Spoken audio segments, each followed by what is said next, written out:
ಕೃಷ್ಣನಾಡು ಉಡುಪಿಯಲ್ಲಿ ಸದ್ಯ ಅಷ್ಟಮಿ ಸಂಭ್ರಮ ಮನೆ ಮಾಡಿದೆ. ಶ್ರೀಕೃಷ್ಣ ಮಠದಲ್ಲಿ ಶ್ರೀಕೃಷ್ಣ ಜನ್ಮಾಷ್ಟಮಿಗೆ ಸಿದ್ಧತೆಗಳು ಭರದಿಂದ ನಡೆದಿದೆ. ಅಷ್ಟಮಿಗಾಗಿ ಉಂಡೆ ಚಕ್ಕುಲಿಗಳು ಈಗಾಗಲೇ ಸಿದ್ಧವಾಗಿದೆ. ಮುಂಜಾನೆಯಿಂದಲೇ ಕೃಷ್ಣ ರಥಬೀದಿಯಲ್ಲಿ ಸಂಭ್ರಮ ಜೋರಾಗಿದೆ. ಹಾಗೆ ನಾಳೆ ನಡೆಯುವಂತಹ ಕೃಷ್ಣ ಲೀಲೋತ್ಸವಕ್ಕೆ ಭರದ ಸಿದ್ಧತೆ ನಡೀತಾ ಇದೆ. ಕೃಷ್ಣ ಜನ್ಮಾಷ್ಟಮಿಯ ಸಂಭ್ರಮ ಉಡುಪಿಯಲ್ಲಿ ಪ್ರಾರಂಭವಾಗಿದೆ. ಸೌರ ಶ್ರೀಕೃಷ್ಣ ಜನ್ಮಾಷ್ಟಮಿಯ ಆಚರಣೆಯನ್ನು ಉಡುಪಿ ಶ್ರೀಕೃಷ್ಣ ಮಠದಲ್ಲಿ ಹಿಂದಿನಿಂದಲೂ ಕೂಡ ನಡೆಸಿಕೊಂಡು ಬಂದಿದ್ದಾರೆ. ಅದರಂತೆ ಇದೇ ಸೆಪ್ಟೆಂಬರ್ 14 ಮತ್ತು 15ನೇ ತಾರೀಕಿಗೆ ಶ್ರೀಕೃಷ್ಣ ಜನ್ಮಾಷ್ಟಮಿಯ ಆಚರಣೆ ನಡೀತಾ ಇದೆ. ಈ ನಿಟ್ಟಿನಲ್ಲಿ ಎಲ್ಲ ಸಂಭ್ರಮಗಳು ಈಗಾಗಲೇ ಪ್ರಾರಂಭವಾಗಿದ್ದು, ಶ್ರೀಕೃಷ್ಣ ಜನ್ಮಾಷ್ಟಮಿಯ ಆಚರಣೆ ಅದು ನಮ್ಮ ಆತ್ಮೋದ್ಧಾರಕ್ಕೆ ಮೂಲವಾದಂತಹ ಒಂದು ಕಾರಣ ಎಂಬುದಾಗಿ ತಿಳ್ಕೊಳ್ಬೇಕು. ಭಗವಂತನ ಒಂದು ಪೂಜೆ ಪುನಸ್ಕಾರಗಳನ್ನು ಮಾಡಿ ಅವನನ್ನು ಪ್ರಸನ್ನೀಕರಿಸಿಕೊಂಡು ಅವನ ಅನುಗ್ರಹದಿಂದ ಆತ್ಮೋದ್ಧಾರವನ್ನು ಸಾಧಿಸುವುದು ಈ ಜೀವನದ. ಪ್ರಚೋದನಾಕಾರಿ ಭಾಷಣ ಸಂಬಂಧ ತಮ್ಮ ಮೇಲೆ ದಾಖಲಾದ ಎಫ್ಐಆರ್ ಕುರಿತಂತೆ ಸಿಟಿ ರವಿ ಪ್ರತಿಕ್ರಿಯೆಯನ್ನು ಕೊಟ್ಟಿದ್ದಾರೆ. ಮಂಡ್ಯದಲ್ಲಿ ಮಾತನಾಡಿದ ಅವರು, ಸತ್ಯ ಹೇಳಿದ್ರೆ ಎಫ್ಐಆರ್ ಹಾಕ್ತಾರೆ ಅನ್ನೋದಾದ್ರೆ ಸತ್ಯ ಹೇಳೋದು ನಿಲ್ಸೋಕ್ಕಾಗುತ್ತಾ? ಗಣಪತಿ ಮೇಲೆ ಕಲ್ಲು ಹೊಡೆದ್ರೆ ಸಹಿಸಿಕೊಳ್ಬೇಕಾ? ಮತೀಯ ಗ್ರಂಥಗಳಲ್ಲೂ ಕೂಡ ಸಹಬಾಳ್ವೆಗೆ ಜಾಗ ಇಲ್ಲ. ಮತೀಯ ಗ್ರಂಥಗಳ ನಡುವಿನ ವ್ಯತ್ಯಾಸದ ಬಗ್ಗೆ ಎಸ್ಐಟಿ ಅಧ್ಯಯನ ನಡೆಸಲಿ ಅಂತ ಹೇಳಿದ್ದಾರೆ. ಹೇಳಿದ್ದಕ್ಕೆ ಎಫ್ಐಆರ್ ಹಾಕ್ತಾರೆ ಅಂತಂದರೆ ಸತ್ಯ ಹೇಳೋದು ನಿಲ್ಸೋಕ್ಕಾಗತ್ತಾ? ನಾನೇನು ಹೇಳಿದ್ದೀನಿ, ನೀವು ಕಲ್ಲು ಹೊಡೆದ್ರೆ ಸಹಿಸ್ಕೊಳ್ಬೇಕಾ? ಅವ್ರು ಕಲ್ಲು ಹೊಡೆದ್ರೆ ಗಣಪತಿ ಮೆರವಣಿಗೆ ಕಲ್ಲು ಹೊಡೆದ್ರೆ ಸಹಿಸ್ಕೋಬೇಕಾ? ಅವ್ರ ಬಗ್ಗೆನೂ ಹಾಗೆ ಮಾಡೋದು ಸಹಿಸ್ಕೋತಾರ? ಅವರು ಅವರ ದೇವ್ರ ಬಗ್ಗೆ ಹಾಗೆ ಮಾಡಿದ್ರೆ ಅವ್ರು ಸಹಿಸ್ಕೊಳ್ತೀವಿ ಅಂತ ಹೇಳೋದಾದರೆ ಸಹನೆ ಪಾಠ ನಮಗೂ ಹೇಳಲಿ. ಆ್ಯಕ್ಷನಿಗೆ ರಿಯಾಕ್ಷನ್ ಇರುತ್ತೆ ಅಂತ ಹೇಳಿದ್ದಾನೆ. ಅದಕ್ಕೆ ಇವತ್ತಿಗೂ ಬದ್ಧ ನಾನು. ಕೇಸು ಅದಕ್ಕೆ ಸಂಬಂಧಪಟ್ಟಂತೆ ನಾವು ಸಂವಿಧಾನದ ಮೇಲೆ ನಂಬಿಕೆ ಇಟ್ಟಿರೋರು, ಸಂವಿಧಾನಾತ್ಮಕ ಮಾರ್ಗದಲ್ಲೇ ಕೇಸಿಗೆ ಏನು ಮಾಡಬೇಕು ಅನ್ನೋದನ್ನು ನಮ್ಮ ವಕೀಲರ ತಂಡ ತೀರ್ಮಾನ ಮಾಡುತ್ತೆ. ಜಾತಿ ಜನಗಣತಿ ಸಮೀಕ್ಷೆ ವಿಚಾರವಾಗಿ ಮೈಸೂರಿನಲ್ಲಿ ಸಿಎಂ ಸಿದ್ದರಾಮಯ್ಯ ಪ್ರತಿಕ್ರಿಯೆ ನೀಡಿದ್ದಾರೆ. ಕೇಂದ್ರ ಸರ್ಕಾರದವರು ಜಾತಿ ಗಣತಿ ಮಾಡ್ತಿದ್ದಾರೆ. ಒಂದು ಜಾತಿಯಿಂದ ಇನ್ನೊಂದು ಜಾತಿಗೆ ಮತಾಂತರ ಆದ್ರೆ ಅದನ್ನ ಸೇರಿಸಿ ಹಾಕ್ತಾರೆ. ಈಗ ನಾನು ಹಿಂದೂ ಮುಸ್ಲಿಂಗೆ ಕನ್ವರ್ಟ್ ಆಗಿದ್ದೀನಿ ಅಂತಾದ್ರೆ ಧರ್ಮ ಬದಲಾವಣೆ ಆದ್ರೆ ಹೇಗೆ ಬರುತ್ತೆ? ಅದರಲ್ಲಿ ಹೊಸ ಜಾತಿ ಅಂತ ಬರಲ್ಲ. ಬಿಜೆಪಿಯವರು ಕೆಲವರು ಕನ್ವರ್ಷನ್ ಆಗಿದ್ದಾರೆ ಅಂತ ಹೇಳಿದ್ರು. ಈಗ ನಾವು ಕನ್ವರ್ಷನ್ ಆಗೋದು ಬೇಡ ಅಂತ ಹೇಳಿದ್ರು ಕೂಡ ಕೆಲವರು ವ್ಯವಸ್ಥೆಯ ಪರಿಣಾಮವಾಗಿ ಕನ್ವರ್ಷನ್ ಆಗ್ತಿರ್ತಾರೆ. ನಮ್ಮ ಸಮಾಜದಲ್ಲಿ, ಹಿಂದೂ ಸಮಾಜದಲ್ಲಿ ಎಲ್ಲರೂ ಸಮಾನತೆ ಇದ್ದಿದ್ರೆ ಯಾಕೆ ಕನ್ವರ್ಷನ್ ಆಗ್ತಾರೆ? ಮುಸಲ್ಮಾನ್ ಧರ್ಮದಲ್ಲರೂ ಇರಲಿ, ಕ್ರಿಶ್ಚಿಯನ್ ಧರ್ಮದಲ್ಲರೂ ಇರಲಿ, ಇಲ್ಲಿದ್ರೆ ಈಗ ನಾವು ಯಾರು ಕೂಡ ಅಥವಾ ಬಿಜೆಪಿಯವರು ಯಾರು ಕೂಡ ಕನ್ವರ್ಷನ್ ಆಗಿ ಅಂತ ಹೇಳಿಲ್ಲ ಅಲ್ವಾ? ಕನ್ವರ್ಷನ್ ಆಗಿದ್ದಾರೆ, ಇಟ್ ಈಸ್ ದೇರ್ ರೈಟ್ ಅಲ್ವಾ?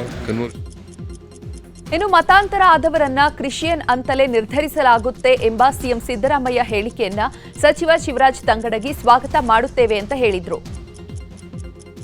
ಅದನ್ನ ಮುಖ್ಯಮಂತ್ರಿಗಳ ಹೇಳಿಕೆಯನ್ನ ನಾನು ಸ್ವಾಗತ ಮಾಡಲೇಬೇಕಲ್ಲ. ಹಿಂದಿನ ಕೆಲವೊಂದಿಷ್ಟು ಸಮಸ್ಯೆಗಳನ್ನೊಳಗ ಸ್ವಲ್ಪ ತಿದ್ದುಪಡಿ ಮಾಡಿದ ಕೆಲಸವನ್ನು ಮಾಡಿದ್ದೀವಿ.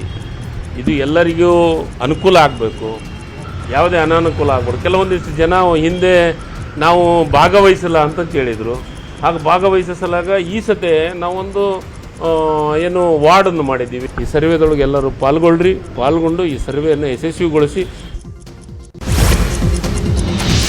35 ವರ್ಷಗಳ ಹೋರಾಟದ ಫಲವಾಗಿ ಮಾದಿಗ ಸಮಾಜಕ್ಕೆ ಒಳ ಮೀಸಲಾತಿ ಸಿಕ್ಕಿದೆ. ಸುಪ್ರೀಂ ಕೋರ್ಟ್ ಒಳ ಮೀಸಲಾತಿ ಪರ ತೀರ್ಪು ನೀಡಿದ್ದೇ ತಡ ರಾಜ್ಯ ಸರ್ಕಾರ ಸೂಕ್ತ ನಿರ್ಧಾರವನ್ನು ತೆಗೆದುಕೊಂಡಿದೆ ಅಂತ ಸಚಿವ ಮುನಿಯಪ್ಪ ಹೇಳಿದ್ದಾರೆ. ದಾವಣಗೆರೆಯಲ್ಲಿ ಮಾತನಾಡಿದ ಅವರು, ಸರ್ಕಾರ ಪರಿಶಿಷ್ಟ ಜಾತಿಯಲ್ಲಿ ಬರುವಂತಹ 101 ಜಾತಿಗಳಿಗೂ ಅನ್ಯಾಯ ಆಗದಂತೆ ಕ್ರಮವನ್ನು ಕೈಗೊಂಡಿದೆ.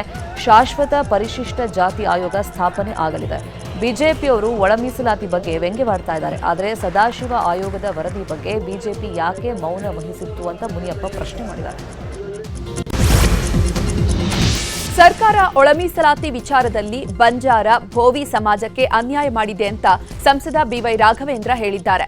ಶಿವಮೊಗ್ಗದಲ್ಲಿ ಮಾತನಾಡಿದ ಅವರು, ಇಡೀ ರಾಜ್ಯಾದ್ಯಂತ ಕಾಂಗ್ರೆಸ್ ಸರ್ಕಾರ ಒಳ ಮೀಸಲಾತಿ ಸರಿ ಮಾಡೋದಾಗಿ ಹೇಳಿತ್ತು. ಈಗ ಬಂಜಾರ ಮತ್ತು ಭೋವಿ ಸಮಾಜ ಸೇರಿದಂತೆ 68 ಜಾತಿಗೆ 5% ಮೀಸಲಾತಿ ನೀಡಲಾಗಿದೆ. ಜಾತಿಗಳ ನಡುವೆ ಒಡೆದು ಆಳುವಂತಹ ನೀತಿ ಕಾಂಗ್ರೆಸ್ ಮಾಡಿದೆ ಅಂತ ವಾಗ್ದಾಳಿ ನಡೆಸಿದ್ರು. ರಾಜ್ಯಾದ್ಯಂತ ಈ ಕಾಂಗ್ರೆಸ್ ಸರ್ಕಾರ ಅಬ್ಸಲ್ಯೂಟ್ ಮೆಜಾರಿಟಿ ಬಂದಾದ್ಮೇಲೆ ಮತ್ತೊಮ್ಮೆ ದಲಿತರಿಗೆ ಅನ್ಯಾಯ ಮಾಡುವಂಥ ಕೆಲಸವನ್ನು ಮಾಡಿದ್ದಾರೆ. ಇವತ್ತು ನಮ್ಮ ಬಂಜಾರ ಮತ್ತು ಬೋವಿಗೆ ಹಿಂದಿನ ಸರ್ಕಾರ 4.5% ಏನು ಕೊಟ್ಟಿತ್ತು ಅದನ್ನು 5 ಅಂತ ಮಾಡಿ 4ನೇ ಗುಂಪಿನ AKAD ಅವ್ರನ್ನು ಕೂಡ ಅದಕ್ಕೆ ಸೇರಿಸಿ 68 ಜಾತಿಗಳನ್ನು ಸೇರಿಸಿ ಅವ್ರಿಗೂ ಅನ್ಯಾಯ ಇವ್ರಿಗೂ ಅನ್ಯಾಯ. ಒಂದೇ ತಟ್ಟಲ್ಲಿ 100 ಜನ ಕೈ ಹಾಕಿ ಊಟ ಮಾಡಿದ್ರೆ ಯಾರಿಗೂ ಕೂಡ ಒಂದು ತುತ್ತು ಸಿಗಲ್ವೋ ಆ ರೀತಿಯಂತ ಒಂದು ಪರಿಸ್ಥಿತಿಯನ್ನ ಈ ಕಾಂಗ್ರೆಸ್ ಸರ್ಕಾರ ಇವತ್ತು ಒಡೆದಾಳುವಂತ ರೀತಿಯನ್ನ. ಇತ್ತ ಬೆಂಗಳೂರಿನಲ್ಲಿ ಮಾತನಾಡಿದ ಪರಿಷತ್ ವಿಪಕ್ಷ ನಾಯಕ ಛಲವಾದಿ ನಾರಾಯಣಸ್ವಾಮಿ, ಸೋನಿಯಾ ಗಾಂಧಿಯವರನ್ನ ಓಲೈಸಲು ಜಾತಿ ಜಾತಿಗೂ ಕ್ರೈಸ್ತರನ್ನ ಕಾಂಗ್ರೆಸ್ ಸೇರಿಸ್ತಾ ಇದೆ, ಮತಾಂತರರನ್ನು ಉತ್ತೇಜಿಸುವ ಕೆಲಸ ಸರ್ಕಾರ ಮಾಡ್ತಾ ಇದೆ ಅಂತ ವಾಗ್ದಾಳಿ ನಡೆಸಿದ್ರು. ಈ ಕಾಂಗ್ರೆಸ್ ಪಕ್ಷ ಸೋನಿಯಾ ಗಾಂಧಿಯವರನ್ನ ಓಲೈಕೆ ಮಾಡಲಿಕ್ಕಾಗಿ ಜಾತಿ ಜಾತಿಗೂ ಕ್ರೈಸ್ತರನ್ನ ಜೋಡಿಸ್ತಾ ಇದೆ. ಯಾರಾದರೂ ಯಾವುದೇ ಜಾತಿಯವರಾಗಿರಲಿ, ಕ್ರೈಸ್ತರಾಗಿ ಅವರೇನಾದರೂ ಕನ್ವರ್ಷನ್ ಆಗಿದ್ರೆ ಅವರನ್ನು ಬಿಟ್ಟುಬಿಡಿ, ಅವರು ಕ್ರೈಸ್ತರೇ. ಆದರೆ ಯಾವ ಜಾತಿಯಿಂದ ಸೇರಿದ್ರು ಯಾಕೆ ನಿಮಗೇನು ಬೇಕಾಗಿದೆ ಅದು? ಅಂದ್ರೆ ಈ ಒಂದು ಕನ್ವರ್ಷನ್ ಅನ್ನು ಕೂಡ ಉತ್ತೇಜಿಸತಕ್ಕಂಥ ಕೆಲಸವನ್ನ ಈ ಸರ್ಕಾರ ಮಾಡ್ತಾ ಇದೆ. ಪ್ರತ್ಯೇಕ ಧರ್ಮ ಮಾಡೋದಾದ್ರೆ ಬಸವ ಧರ್ಮ ಅಂತ ಮಾಡಿ ಅಂತ ದಿಂಗಾಲೇಶ್ವರ ಸ್ವಾಮೀಜಿ ಆಗ್ರಹವನ್ನು ಮಾಡಿದ್ದಾರೆ. ಹುಬ್ಬಳ್ಳಿಯಲ್ಲಿ ಮಾತನಾಡಿದ ಅವರು ಪ್ರತ್ಯೇಕ ಲಿಂಗಾಯತ ಧರ್ಮ ಅನ್ನೋರ ವಿರುದ್ಧ ಆಕ್ರೋಶವನ್ನು ವ್ಯಕ್ತಪಡಿಸಿದ್ದಾರೆ. ಧರ್ಮ ಸ್ಥಾಪನೆ ಅನ್ನೋದು ನಾಟಕ ಕಂಪನಿಯಲ್ಲ. ಇಂಗ್ಲಿಷ್ ಸಂಸ್ಕೃತಿ ಕಲಿತಿರೋ ನಿವೃತ್ತ ಅಧಿಕಾರಿ ಮಾರ್ಗದರ್ಶನದಲ್ಲಿ ನೀವು ಹೊರಟಿದ್ದೀರಿ. ಬಸವಣ್ಣನ ಹೆಸರಲ್ಲಿ ನೀವು ವೀರಶೈವ ಲಿಂಗಾಯತ ಧರ್ಮವನ್ನ ಒಡೆಯೋಕೆ ಹೊರಟಿದ್ದೀರಿ ಅಂತ ಆರೋಪ ಮಾಡಿದ್ದಾರೆ. ಧಾರವಾಡದ ಕೃಷಿ ವಿವಿಯಲ್ಲಿ ನಿನ್ನೆಯಿಂದ ಕೃಷಿ ಮೇಳ ನಡೀತಾ ಇದೆ. ಇನ್ನು ಕೃಷಿ ಮೇಳಕ್ಕೆ ಕೇಂದ್ರ ಕೃಷಿ ಸಚಿವ ಭೇಟಿ ನೀಡಿದ್ದಾರೆ. ಈ ಬಗ್ಗೆ ಪ್ರತಿಕ್ರಿಯೆ ನೀಡಿದಂತಹ ಸಚಿವ ಪ್ರಹ್ಲಾದ್ ಜೋಶಿ, ನನ್ನನ್ನು ಸರಿಯಾಗಿ ಇನ್ವೈಟ್ ಮಾಡಿಲ್ಲ, ಹಾಗಾಗಿ ಕೃಷಿ ಮೇಳಕ್ಕೆ ನಾನು ಹೋಗಲಿಲ್ಲ. ಲಕ್ಷಾಂತರ ರೈತರು ಸೇರುವಂತಹ ಕಾರ್ಯಕ್ರಮದಲ್ಲಿ ರಾಜಕೀಯ ಮಾಡೋದು ಸರಿಯಲ್ಲ. ಕೃಷಿ ವಿವಿಯವರಿಗೆ ಸರ್ಕಾರದ ಸೂಚನೆ ಏನಿದೆ ಗೊತ್ತಿಲ್ಲ. ಇನ್ನು ಕೃಷಿ ಮೇಳದಲ್ಲಿ ಕೇಂದ್ರ ಸರ್ಕಾರದ ಪಾತ್ರವೂ ಕೂಡ ಇದೆ. ಆದರೆ ಕೇಂದ್ರ ಸರ್ಕಾರಕ್ಕೆ ಸರಿಯಾದ ರೀತಿಯಲ್ಲಿ ಮಾಹಿತಿ ನೀಡಿಲ್ಲ ಅಂತ ಜೋಶಿ ಹೇಳಿದ್ರು. ಬೆಂಗಳೂರಲ್ಲಿ 3 ದಿನ ಕಾವೇರಿ ನೀರು ಬರಲ್ಲ. ಒಟ್ಟು 60 ಗಂಟೆಗಳ ಕಾಲ ನಗರದಲ್ಲಿ ನೀರು ಪೂರೈಕೆ ಬಂದ್ ಆಗಲಿದೆ. ಮನೆಗಳಿಗೆ ಹಾಗೂ ಕೈಗಾರಿಕೆಗಳಿಗೂ ನೀರಿರಲ್ಲ. ಬಳಕೆಗೆ ಬೇಕಾಗುವಷ್ಟು ನೀರನ್ನು ಶೇಖರಿಸಿಟ್ಟುಕೊಳ್ಳುವಂತೆ ಸಾರ್ವಜನಿಕರಿಗೆ ಈಗಾಗಲೇ ಜಲಮಂಡಳಿ ಮನವಿಯನ್ನ ಮಾಡಿದೆ. ಇನ್ನು ನಾಳೆ ಮಧ್ಯರಾತ್ರಿ 1 ಗಂಟೆಯಿಂದ ಸೆಪ್ಟೆಂಬರ್ 17ರ ಮಧ್ಯಾಹ್ನ 1 ಗಂಟೆವರೆಗೆ ನೀರು ಪೂರೈಕೆ ಇರೋದಿಲ್ಲ.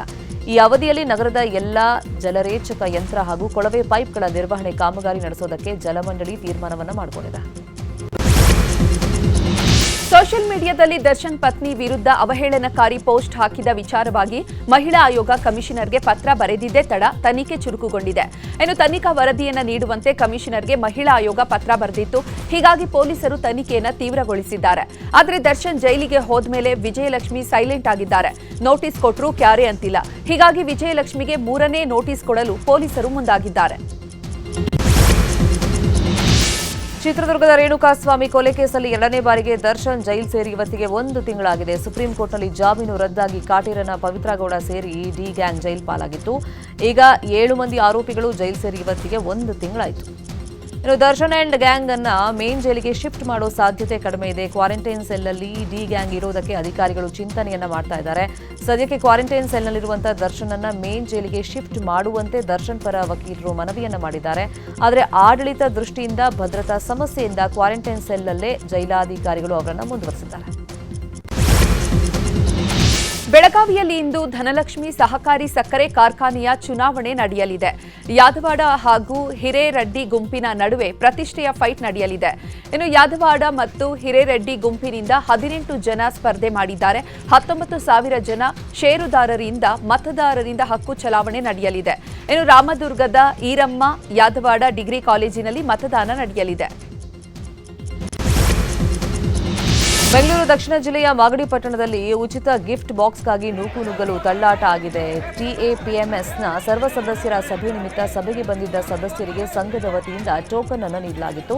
ಸಭೆ ನಂತರ ಟೋಕನ್ ಕೊಟ್ಟು ಗಿಫ್ಟ್ ಬಾಕ್ಸ್ ಪಡೆಯುವ ವೇಳೆ ತಳ್ಳಾಟವಾಗಿದೆ. ಈ ವೇಳೆ ಸಾತನೂರು ಗ್ರಾಮದಿಂದ ಬಂದಿದ್ದ ಅಂಜನಪ್ಪ ಅನ್ನೋರಿಗೆ ಗಾಯ ಆಗಿದೆ. ಕೋಲಾರದಲ್ಲಿ ಶಿಕ್ಷಕಿಯ ಮೇಲೆ ವಿದ್ಯಾರ್ಥಿಯ ತಂದೆ ಹಲ್ಲೆ ಮಾಡಿರುವ ಘಟನೆ ನಡೆದಿತ್ತು. ಇನ್ನು ಘಟನೆಯನ್ನು ರಾಜ್ಯ ನೌಕರರ ಸಂಘ ಖಂಡಿಸಿದೆ. ಬಂಗಾರಪೇಟೆ ಫಲವತ್ತಿಯಮ್ಮನಹಳ್ಳಿ ಗ್ರಾಮದ ಶಿಕ್ಷಕಿ ಮಂಜುಳಾ ಅವರ ಮನೆಗೆ ರಾಜ್ಯ ನೌಕರರ ಸಂಘದ ಮಹಿಳಾ ಅಧ್ಯಕ್ಷೆ ರೋಶಿನಿ ಗೌಡ ಹಾಗೂ ಸದಸ್ಯರು ಭೇಟಿ ನೀಡಿ ಮಂಜುಳಾ ಅವರಿಗೆ ಧೈರ್ಯ ತುಂಬಿದ್ರು. ನಾವೆಲ್ಲ ನಿಮ್ ಜೊತೆಗಿದ್ದೇವೆ, ಧೈರ್ಯವಾಗಿರಿ, ಯಾವುದೇ ಒತ್ತಡಕ್ಕೂ ಮಣಿಯಬೇಡಿ ಅಂತ ಶಿಕ್ಷಕಿಗೆ ಧೈರ್ಯ ತುಂಬಿದ್ರು. ಗದಗ ಜಿಲ್ಲೆ ನರಗುಂದ ತಾಲೂಕಿನ ಸರ್ಕಾರಿ ಶಾಲೆಯ ಮಕ್ಕಳ ಸಮಸ್ಯೆ ಕೇಳೋರೇ ಇಲ್ಲದಂತಾಗಿದೆ. ಶಾಲೆ ಆರಂಭವಾಗಿ 3 ತಿಂಗಳಾದರೂ ಮಕ್ಕಳಿಗೆ ಶೂ, ಸಾಕ್ಸ್ ಇನ್ನೂ ಕೂಡ ವಿತರಣೆಯಾಗಿಲ್ಲ. ನರಗುಂದ ತಾಲೂಕಿನಾದ್ಯಂತ ಸಾವಿರಾರು ಮಕ್ಕಳು ವ್ಯಾಸಂಗ ಮಾಡ್ತಾ ಇದ್ದಾರೆ. ಆದರೆ ಶೂ, ಸಾಕ್ಸ್ ನೀಡದ ಕಾರಣ ಮಳೆ ಬಿಸಿಲಲ್ಲಿ ವಿದ್ಯಾರ್ಥಿಗಳು ಬರಿಗಾಲಲ್ಲೇ ನಡೆದಾಡ್ತಾ ಇದ್ದಾರೆ. ಶಿಕ್ಷಣ ಇಲಾಖೆಯ ನಿರ್ಲಕ್ಷ್ಯಕ್ಕೆ ಶಾಲಾ ಮಕ್ಕಳು ಪರದಾಡುವಂತಾಗಿದೆ. ಕೂಡಲೇ ಶಿಕ್ಷಣ ಇಲಾಖೆ ಅಧಿಕಾರಿಗಳು ಎಚ್ಚೆತ್ತುಕೊಂಡು ಶೂ, ಸಾಕ್ಸ್ ವಿತರಣೆ ಮಾಡಬೇಕಾಗಿದೆ. ಹೋಗ್ಬೇಕಾದ್ರೆ ಬರ್ಬೇಕಾದ್ರೆ ಸ್ಕೂಲ್ ಎಲ್ಲ ಓದಕ್ಕೆ ಕೊಟ್ಟಿದ್ರು ನಮಗೆ. ಅವೆಲ್ಲ ಈಗ ಹೊರದೋಗಿದೆ. ನಮಗೆ ಆದಷ್ಟು ಬೇಗ ಕೊಡಿ ಅಂತ. ಈ ಸರ್ಕಾರಿ ಶಾಲೆ ಒಳಗೆ ಮಕ್ಕಳ ಸಂಖ್ಯೆ ಕಡಿಮೆ ಆಗೈತಿ ಅಂದ್ರೆ ನೀವು ಕೊಡುವಂಥ ಅನುದಾನ ಸರಿಯಾಗಿ ಕೊಡೋಂಗಿಲ್ಲ, ಮಕ್ಕಳಿಗೆ ಇರ್ತಕ್ಕಂಥ ಪಠ್ಯ ಪುಸ್ತಕ ಕೊಡೋಂಗಿಲ್ಲ, ಊಟ ಕೊಡೋಂಗಿಲ್ಲ, ಶೂ ಕೊಡೋಂಗಿಲ್ಲ. ಅಂದ್ರೆ ನಾವು ಕಳಿಸುವಂಥ ಮಕ್ಕಳಿಗೆ ವಿಷಯ ಏನಾಕತಿ ಅನ್ನೋ ತಾವು ಅರ್ಥ ಮಾಡ್ಕೋಬೇಕು. ಅದಕ್ಕೆ ದಯವಿಟ್ಟು ನಾನು ಸರ್ಕಾರಕ್ಕೆ ಪದೇ ಪದೇ ವಿನಂತಿ ಮಾಡ್ಕೊಳ್ಳೋದು ಏನಪ್ಪ ಅಂದ್ರೆ, ಮೊದಲೇಕ ಎಲ್ಲ ಮಕ್ಕಳಿಗೂ ಕಾಲು ಭದ್ರಾಗಿರಲಿ, ಅವು ಸುಧಾರಣೆ ಆಗಿರಲಿ ಅಂದ್ರೆ ಅವ್ರ ಮಕ್ಕಳಿಗೆ ಮೊದಲು ಬೂಟ್ ಕೊಡಿ. ಚಾಮರಾಜನಗರ ಜಿಲ್ಲೆ ಚಿಕ್ಕರಂಗಶೆಟ್ಟಿ ದೊಡ್ಡಿ ಗ್ರಾಮದ ಬಳಿ ಚಿರತೆ ಕಾಣಿಸಿಕೊಂಡಿದ್ದು ಗ್ರಾಮಸ್ಥರು ಭಯಭೀತರಾಗಿದ್ದಾರೆ. ಕಳೆದ 1 ವಾರದಿಂದ ಚಿರತೆ ಓಡಾಟ ಹೆಚ್ಚಾಗಿದ್ದು ರೈತರು ತಮ್ಮ ಜಮೀನುಗಳಿಗೆ ಹೋಗಲು ಭಯ ಪಡುವಂತಾಗಿದೆ. ಚಿರತೆಯನ್ನ ಸೆರೆ ಹಿಡಿಯಬೇಕು ಮತ್ತು ಕಾಡಂಚಿನಲ್ಲಿ ಸೋಲಾರ್ ಬೇಲಿ ಅಳವಡಿಸಬೇಕು ಅಂತ ಆಗ್ರಹಿಸಿದ್ದಾರೆ. ಗುಮ್ಮಟನಗರಿ ವಿಜಯಪುರದಲ್ಲಿ ಮತ್ತೆ ನಾಯಿ ಹಾವಳಿ ಶುರುವಾಗ್ಬಿಟ್ಟಿದೆ. ಈವರೆಗೆ ಹಾದಿಬೀದಿಯಲ್ಲಿ ಕಚ್ಚುತ್ತಾ ಇದ್ದ ನಾಯಿಗಳು ಈಗ ಮನೆಗೆ ನುಗ್ಗಿ ಮಕ್ಕಳ ಮೇಲೆ ಅಟ್ಯಾಕ್ ಮಾಡ್ತಾ ಇವೆ. ನಗರದ ಬಾವಡಿಯ ಶಕ್ತಿನಗರದಲ್ಲಿ 3 ವರ್ಷದ ಮಗುವಿನ ಮೇಲೆ ನಾಯಿ ದಾಳಿ ಮಾಡಿದ್ದು ಕೂದಲೆಳೆಯಲ್ಲಿ ಪ್ರಾಣಾಪಾಯದಿಂದ ಮಗು ಬಚಾವಾಗಿದೆ. ಪಾಲಿಕೆ ವಿರುದ್ಧ ಜನ ಆಕ್ರೋಶವನ್ನ ವ್ಯಕ್ತಪಡಿಸಿದ್ದಾರೆ. ಗ್ಯಾರಂಟಿ ಯೋಜನೆಯಿಂದ ಕುಂಬಾರರಿಗೆ ನಷ್ಟ ಆಗ್ತಾ ಇದೆ ಅಂತ ಕುಂಬಾರರ ಸಂಘದ ರಾಷ್ಟ್ರೀಯ ಅಧ್ಯಕ್ಷ ಶಿವಕುಮಾರ್ ಚೌಡಶೆಟ್ಟಿ ಹೇಳಿದ್ದಾರೆ. ರಾಮನಗರದಲ್ಲಿ ಮಾತನಾಡಿದ ಅವರು, ನಾವು ಹಿಂದೆ ಕುಂಬಾರರ ಮಂಡಳಿಗೆ 30 ಕೋಟಿಗೂ ಹೆಚ್ಚು ಸಾಲವನ್ನ ಕೊಡಿಸ್ತಾ ಇದ್ವು. ಆದರೆ ಕಾಂಗ್ರೆಸ್ ಗ್ಯಾರಂಟಿಯಿಂದಾಗಿ ಮಂಡಳಿಗಳು ಮುಚ್ಚಿವೆ. ರಾಜ್ಯದಲ್ಲಿ 18ರಿಂದ 20 ಲಕ್ಷ ಜನ ಕುಂಬಾರರಿದ್ದಾರೆ. ರಾಜ್ಯದಲ್ಲಿ ಕುಂಬಾರಿಕೆಗೆ ಉತ್ತೇಜನ ನೀಡಿ ಅಂತ ಸಿಎಂಗೆ ಮನವಿ ಮಾಡಿದ್ವಿ, ಆದರೆ ಅವರು ನಮ್ಮ ಮನವಿ ಕೇಳಿಲ್ಲ ಅಂತ ಅಂದ್ರು. ಇವತ್ತು ಭಾರತ ಪಾಕಿಸ್ತಾನ ನಡುವೆ ಏಷ್ಯಾ ಕಪ್ ಕ್ರಿಕೆಟ್ ಟೂರ್ನಿ ನಡೆಯಲಿದೆ. ಹೀಗಾಗಿ ರಾಯಚೂರಲ್ಲಿ ಭಾರತದ ಗೆಲುವಿಗೆ ಕ್ರಿಕೆಟ್ ಅಭಿಮಾನಿಗಳು ಶುಭ ಹಾರೈಸಿದ್ದಾರೆ. ಪಾಕಿಸ್ತಾನ ವಿರುದ್ಧ ಭಾರತ ಜಯಬೇರಿ ಸಾಧಿಸಲಿ ಅಂತ ಮಕ್ಕಳು ವಿಶ್ ಮಾಡಿದ್ದಾರೆ.